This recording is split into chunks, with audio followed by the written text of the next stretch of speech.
Hello everyone, good morning. আশা করি সবাই খুব ভালো আছেন আর আমরাও ভালো আছি। আজ একটা স্পেশাল দিন, তাই স্পেশাল দিনে কোনো ভিডিও হবে না, সেটা তো হতেই পারে না। আজকে তো জামাই ষষ্ঠী, তাই জামাই ষষ্ঠীতে নিশ্চয়ই আপনারা বেরিয়ে গেছেন, বাপের বাড়ি চলেও গেছেন নিশ্চয়ই। তবে আমার কিন্তু কোনো জামাই ষষ্ঠী নেই, কারণ আমরা যেহেতু বরিশাল, তাই আমাদের জামাই ষষ্ঠীর ব্যাপারটা নেই আর কি। তবে যাওয়া যায় বাড়িতে আর কি, রান্নাবান্না হলো, সেসব করা হলো। বাট অনেক বছর হয়ে গেছে তো এখন আর তাই চাই না। তাই তবে আমার জামাই মানে আমার হাজব্যান্ডকে অবশ্যই আমি বাড়িতে কিন্তু একটু কিছু রান্নাবান্না অবশ্যই করে দেব, নাহলে তার মনটাও তো খারাপ লাগবে যে তার নেই বলে কোনো কিছু হবে না, সেটা তো নয়। তাই সেটা করব, তাই দেখতে থাকো।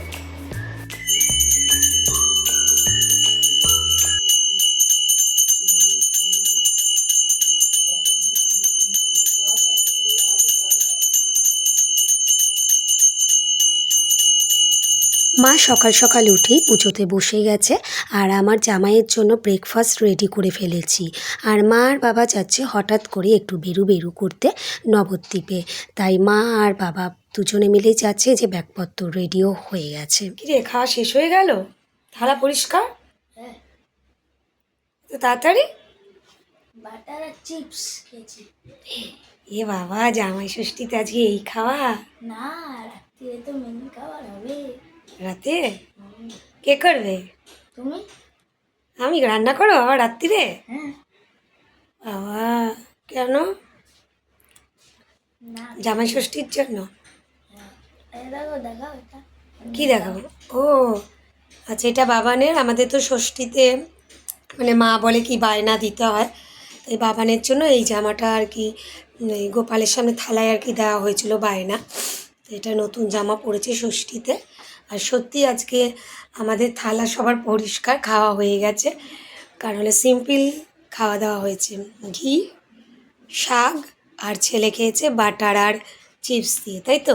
হ্যাঁ। রাতে রান্না হবে, রান্নায় দেখা যাক কি রান্না করি আর কি। হাজব্যান্ডের জন্য তো কিছু করতেই হবে, তাই না? হ্যাঁ। পাপার জন্য তো করতে হবে। ও মা, তুমি কি এখনই রান্না করবে নাকি? না না, ম্যারিনেট করে রেখে দেবো না, ও, তাহলে ভালো হবে না? ম্যারিনেট করে রেখে দিই, রাত্রিবেলা করে রাখবো, তার জন্য এখন ম্যারিনেট করছি। ঠিক আছে। কাজ বাজ শেষ করে এই এখন একটু বসলাম, মানে দুপুরের কাজ মোটামুটি এখনের মতন শেষ। তবে না ঘুম পাচ্ছে, কিন্তু না ঘুমাবো না, কারণ ছেলের যেহেতু এক্সাম চলে এসেছে, আর আজকে যেহেতু রান্না রয়েছে, সন্ধ্যায় রান্না করতে বসবো, ছেলেকে আর কি পড়াতে পারবো না, সেই কারণে এখন একটুখানি পড়িয়ে নেব, পড়িয়ে নিয়ে তারপর ঘুমোবো। কারণ একটুখানি না ঘুমালেও না আবার ঠিক আমি পারিও না, তাই একটু পড়িয়ে নিয়ে তারপর একটুখানি ঘুমিয়ে উঠে তারপর উঠে রান্নাবান্না করা যাবে।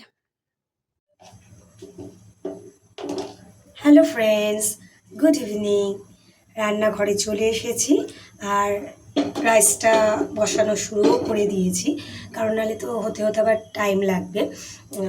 হাজব্যান্ড বলেছে 9টার মধ্যে নাকি বাড়ি চলে আসবে, তো দেখা যাক কটায় এসে পৌঁছায়, আর আমি কত তাড়াতাড়ি রান্নাটা শেষ করতে পারি।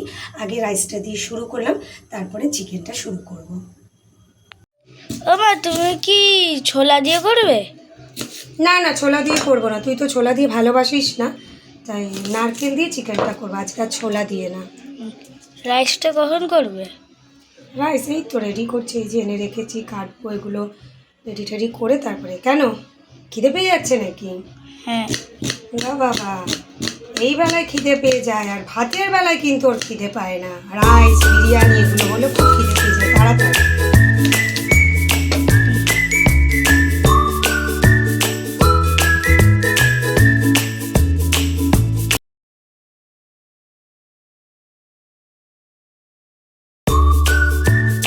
জামাই চলে এসছে।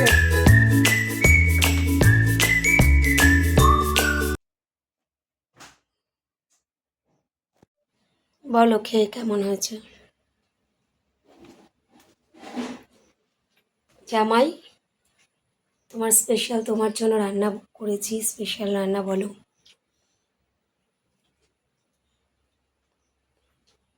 বলো কিছু। ভালো হয়েছে।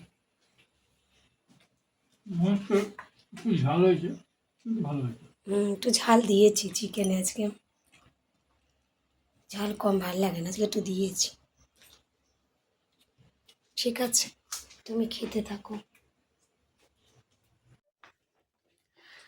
আজকের মতন জামাই ষষ্ঠীর রান্না বান্না খাওয়া দাওয়া কাজ বাজ সব শেষ হয়ে গেছে। এই এখন মুখ টুক ধুয়ে এসছি, একটু ফেসে ক্রিম ট্রিম লাগিয়ে শোবো, কারণ আর ভালো লাগছে না, অনেক কাজ বাজ হয়ে গেছে আজকে, আর ইচ্ছাও করছে না। এখন শুতে পড়লে মানে শুতে পারলে আর কি বাঁচি, আর ইচ্ছা করছে না কোনো কিছু করতে। ঘরে অনেক জামা টামা রয়েছে, ভাঁজ টাজ করতে লাগবে, সেগুলো আর করতে পারছি না, কালকে সব করব। এখন শোবো, আর ভালো লাগছে না। তো আজকের মতন ভিডিওটা এখানেই শেষ করে দিচ্ছি। সবাই ভালো থাকবেন, সুস্থ থাকবেন। Good night, tata.